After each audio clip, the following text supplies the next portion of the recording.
Okay, I need all my younger ladies up here to the front. Late teens, early 20s, whatever. This is specifically for you.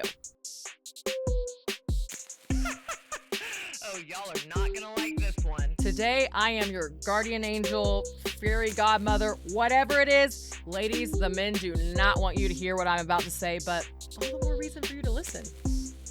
You're listening to Hot Takes by Anna. Hello, everyone, and welcome back to Hot Takes by Anna for the season 1 finale. Thank you to all of you who have made it this far. If you've listened to all of my episodes up until now and you're still here, extra kudos to you. Thank you for being here for this journey.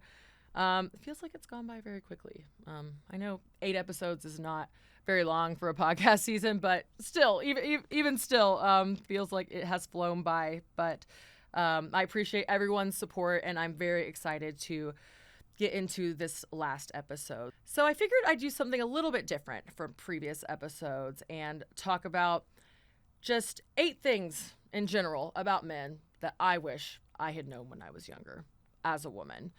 I think back on my journey to, what it's taken for me to get to where I am today in terms of my views on the world and on patriarchy specifically. And although I know that I'm still growing every single day, and still learning more and more every single day, it's been quite a change from when I was, late teens, early 20s. And while I'll never be able to go as far as saying that I regret any of the choices I've made in regards to men, that might be a little bit of a stretch. There were some of them that I kind of wish I could erase from time and space and history. But for the most part, I believe the choices that I've made have gotten me to where I am today, right? And I'm happy about the end result and where it's gotten me. That being said, I'm not entirely convinced that a lot of these lessons about men have to be learned the hard way. I'm really not. I really do think about if I had just had someone in my life that had been beating these ideas into my head, or even just presenting them to me at all, I think of how my life might have looked different. I probably would have made less mistakes, at least in this particular arena. And I just think that it would have saved a lot of heartache. And again, I wouldn't have had to go through the difficult process of making the mistakes in order to learn the lessons that I have learned. So with that, let's get right into it. Number 1, and this is a very important one, probably the most important, and a lot of the following points that I'm going to make revolve around this as a central theme, this concept, right? And that is that men do not view women the same way that women view men. This is just a fact, and I think this is very important to internalize. I know I've kind of touched on this topic. It's come up in previous episodes because, again, a lot of things I talk about and a lot of aspects of the patriarchy in general do revolve around this one point. I think we as women are socialized to treat others the way that we would want to be treated, right? And so oftentimes we're treating men the way we'd want to be treated. We're giving them the same grace we would want to receive. We're giving them the same empathy we would want to receive. But we're not even realizing that most of the time, their brains are programmed to think entirely differently. They are socialized and conditioned to think entirely differently. So when we are communicating with them or making decisions based on them and just assuming that they're going to react the way that we would or treat us the way that we would treat any other human, that is unfortunately not always the case. So I will not get too much deeper into point 1 because, like I said, we're going to see it manifest in pretty much all the topics that come after. But number 2, and this one is very, very important for women to understand. Desire from men is not a compliment, particularly sexual desire from men. And it should not be taken that way. The patriarchy heavily relies upon women chasing that sexual desire and validation from men and feeling like we need it and feeling like it's this rare commodity. And if we receive it, we have achieved something great. We have succeeded as a woman. And that simply could not be further from the truth, guys. Men, unfortunately, for the most part, sexually, they're wired differently from women, right? Going back to our first point. And I go back and forth. This is another one of those things where I go back and forth between whether it's biological or social conditioning or it's probably both. What is the percentage of it? I don't know. But the way things are now, the average straight man, he is conditioned to view women as a sex object, first and foremost. So you have to realize that kind of every woman is being viewed that way. Every woman to a degree, whether it's a woman that they would want to publicly express this desire for or not, right? But pretty much every woman in the world can be a sexual object to men.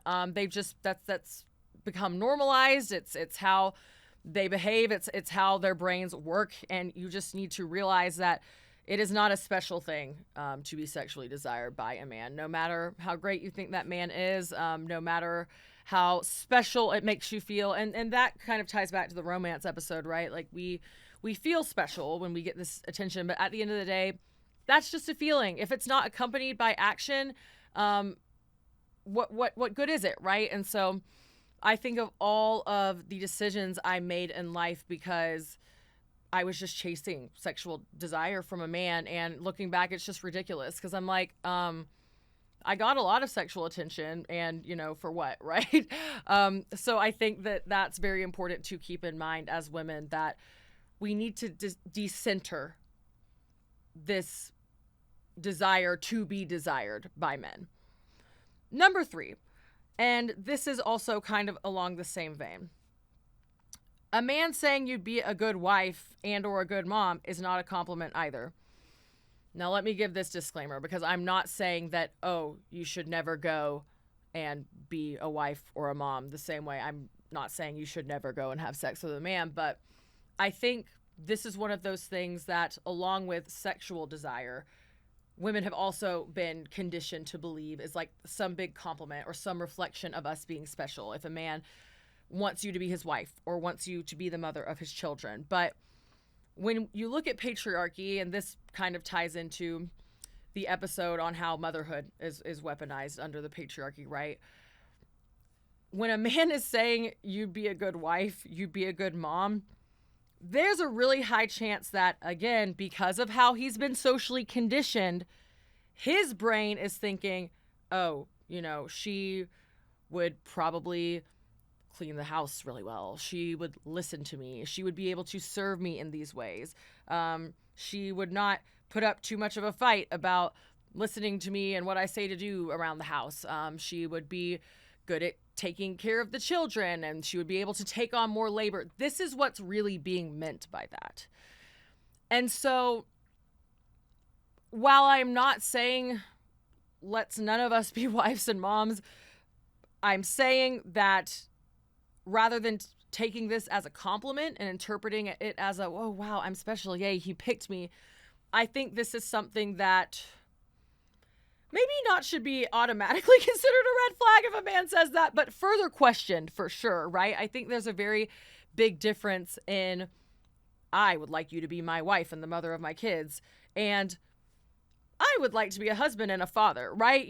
Kind of digging into what do you mean by that? Because unfortunately, as I said, for the most part, when the average unhealed male is saying that you'd be a good wife and mother, I'd take a pause. I would not say that under patriarchy is a compliment. I am not, and the qualities that are probably making him say that are not qualities that you might be thinking in your head, right? You as a woman thinking, he just loves being around me and he respects me and he thinks that I'm so fun. He thinks we get along so well, and therefore he'd like to spend the rest of his life with me. Again, men don't think the same way women do, okay? The painful truth is that more often than not, far more often than not, he is seeing qualities in you that he believes would make you easier to control at the end of the day. I think that was kind of the point I was trying to get into, and I don't mean to reduce it by saying that, but I think that is the simplest way it can be put. For the most part, when a straight man in this society is saying that he thinks you'd be a good wife or a good mother, he thinks you'd be easier to control. Moving on to number 4. And this one is very important. This is one that the Slumflower also discusses quite a bit throughout her podcast. And that is that your word is everything as a woman, and not in the sense that you might be thinking, right? I'm not saying this to over moralize women, especially not coming off the last episode I did, but and I certainly don't mean it in this lofty, vague moral, like, oh, keep your word, blah blah blah, but more so in the sense that when it comes to dealing with men specifically, it is very important that the men in your life understand that you mean what you say. And this does not necessarily only apply to romantic relationships with men. I think it can apply to any man in your life. And I think what this really ties into at the end of the day is being able to set boundaries as a woman. I'm thinking back to episode 2, Stop Arguing with Men. It's kind of this same theme, right? This theme of, if you say, hey, men, if you keep doing this, I'm going to do this, and then you don't do it, that's not a good look. It's not a good look for you as an individual, and it's also not a good look for women collectively overall. Now, this is not something that I blame women for. I'm always going to give this disclaimer, even though I feel like I'm beating a dead horse at this point, but I never want to get accused of victim blaming, so let me say it once again. Women are not responsible for the patriarchy. We are not responsible for how we are conditioned. So it's completely understandable that we have been taught to, give all of these chances, and, we think it makes us a good woman to stay in a shitty situation and not leave a man. But unfortunately, as a result, what has happened is it has just continued to give more power, give more momentum to the patriarchy, and keep us right where we are. And so when the Slumflower says your word as a woman is everything, what she means is, if you set a boundary with men in any capacity, at an individual personal life scale, at a macro scale in terms of how you're going to view men, how you're going to treat them, how you're going to engage with them at a broader level, whatever it may be, if you set the boundary, keep the boundary. I think that's something that would go really, really far for women as a whole collectively. I also think back to, again, my younger self and how many situations I wouldn't have gotten into if I had just stayed true to my word and sent the message to these men that I mean this when I say this. And if I say I'm not going to tolerate this behavior, I'm really not. I will leave. And not going back and giving a million chances, because unfortunately, as a result, this teaches men that women are just all talk. We're just out here yapping, which they already think about us, right? And our words don't mean anything. So that is where the importance of keeping your word comes into play. Number 5, and this one is critical. I know I'm saying that about almost every one of these points, but this is one that really, really, really got me in my late teens and most of my 20s, before I kind of had my eyes opened to the patriarchy and how men operate. But this is very important to internalize. In fact, I'm tempted to say, if you hear nothing else, hear this, which is that men will say literally anything, and they're banking on you believing them. Because unfortunately, that is typically what we do. Women do typically believe men. Again, I think women are oftentimes, and this is not to say, oh, women never lie, but I think women are more inclined to just say what we mean and engage with people without ulterior motives, because that's how we've been socialized. But men are not that way. They will say whatever. They will, and it's free. I think this is something really important to understand. I was just talking with a friend about this the other day. It is free for men to say whatever they want. It's just words. And this is one of those things that goes back to the romance episode and how romance has been weaponized. I talked about it. It's just empty words at the end of the day, and men are banking on women staying around and continuing to perform their role as women and listen to men just based on what these men are saying to us. But without action, it truly means nothing. I just look back on all the times in my life where I stayed with a man for so long as he said, well, I'm going to do this. I want to do this for you. And then it was never followed by action. Even a man saying, I love you. I am so sorry to say, and this is one thing that my mom told me from a very young age. And unfortunately, I did not listen to her. And she was very, very, very right about this. Men will say anything to get in your pants, including I love you. They know that women like those words. They know that women put a lot of importance on those 3 little words, which, again, at the end of the day, are just words. And it's very important to remember that. And so I think as a woman, you have to learn to focus way more on men's actions than on their words. And I know this is not a new concept. This is not a revolutionary concept. A lot of you might be thinking, oh my gosh, why is she spending so much time and putting so much emphasis on this one? But it's because we hear these phrases, oh, actions speak louder than words, but I don't see women, especially younger women, always adhering to that. I do not see them really internalizing that phrase, and I think we need to do a lot more of it. And this also goes back to that whole idea of men not viewing women the same way that women view men. They will lie. They will say whatever needs to be said in order to get the desired outcome from a woman. So that is very important to keep in mind.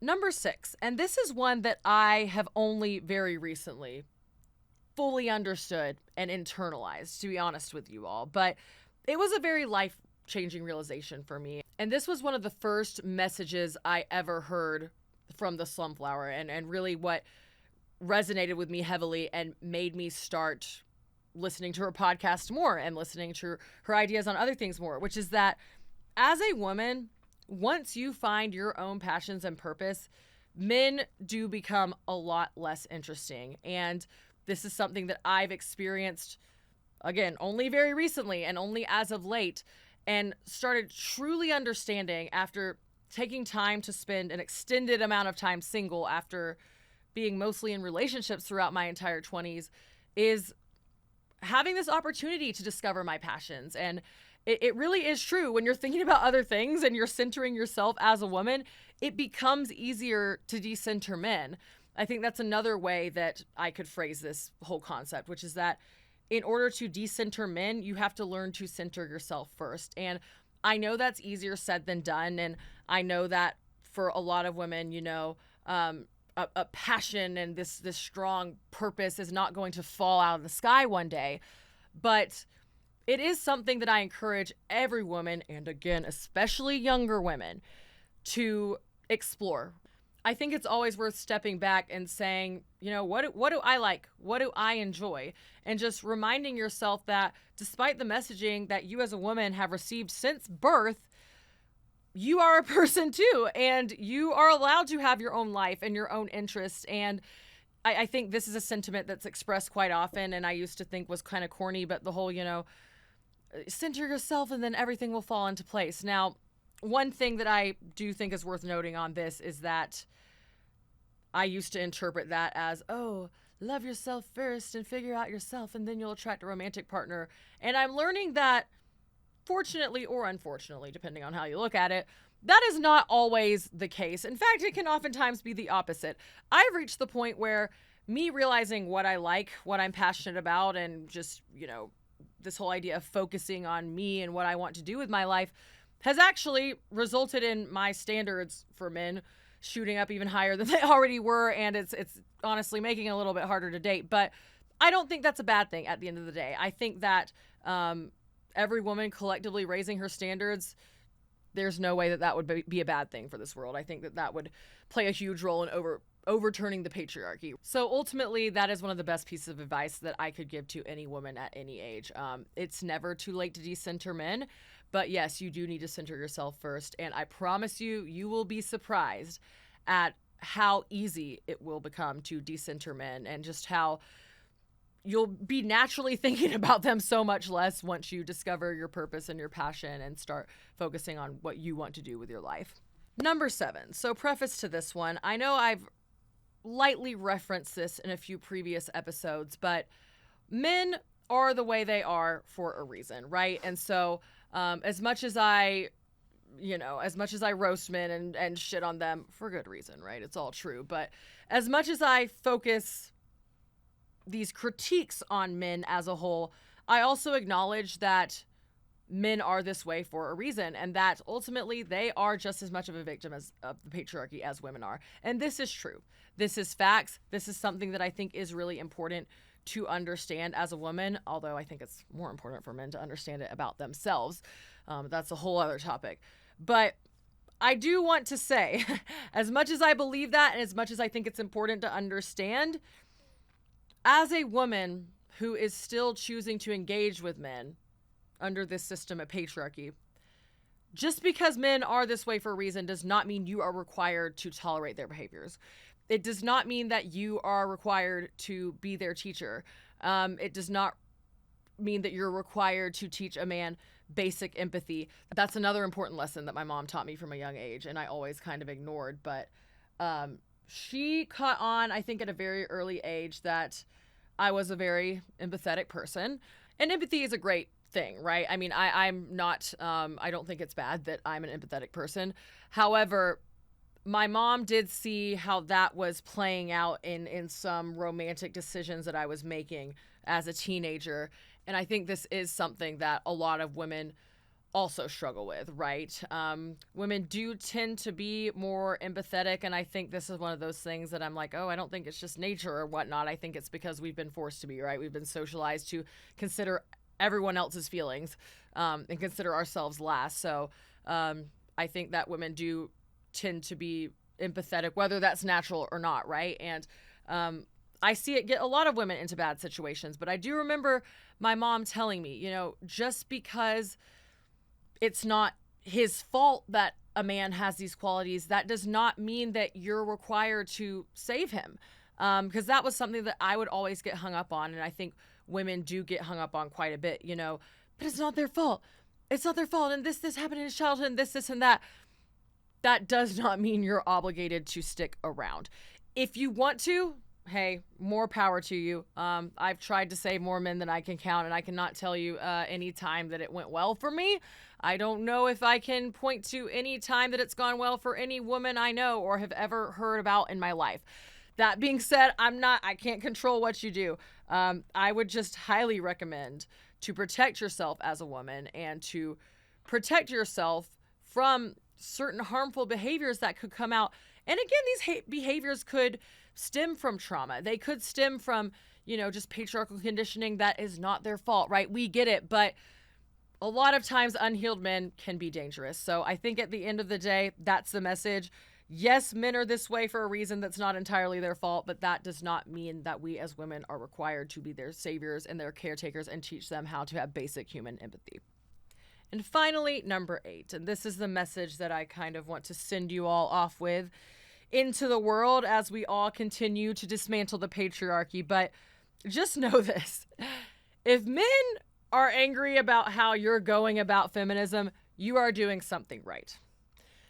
I know I touched on this in my last episode when I was talking about how, hey, you know, be angry. Of course, men aren't going to want you to be angry, because acknowledging that women have valid points behind their anger would force everyone to realize that, hey, there is a lot of bad stuff going on here. There is a lot of bad stuff that is having to happen in order to uphold this system.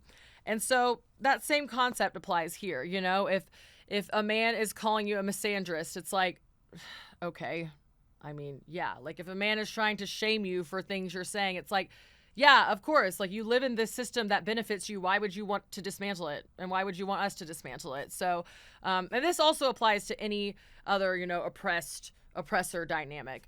I think about how, you know, in 2020, in the aftermath of George Floyd and the Black Lives Matter rallies, and just the narratives we were hearing from, you know, mostly white people more on the right per se. They have the right to protest, but they should do it peacefully. And it's like, yeah, of course the powers that be don't want you to inconvenience their daily lives. Like, of course, white supremacists would like you to just go do your little protest, hold your sign, and then go about your day and not cause any disruption to their life. And so I think this is a good lesson for, again, any sort of oppressor-oppressed dynamic you can look at. If the oppressor is telling you that what you're doing is bad, or if they're telling you, hey, this isn't a good way to go about things, maybe take a step back and think, yeah, I mean, why would the oppressor be telling you ways to dismantle them? So as you're embarking on your personal women's liberation journey, whatever that may look like, you know, whatever stage you might be at, just keep that in mind that you will get pushback from men. There will come a time, inevitably, when you will get pushback from a man, whether it's someone you know in real life or it's comments on the internet. Men will be telling you, this is not the way to go about things. Whenever you speak the truth about the patriarchy, whenever you speak the truth about the harms of men's behavior, you will get pushback. And that should not be taken as a sign to stop doing what you're doing. In fact, that means that you are probably on just the right track. So with that, I will leave all of you for today. Again, thank you so much for making it to the finale with me. I am very excited for what's to come. Thank you so much for being with me on this journey. I appreciate all of your support, and I will catch you in the next season.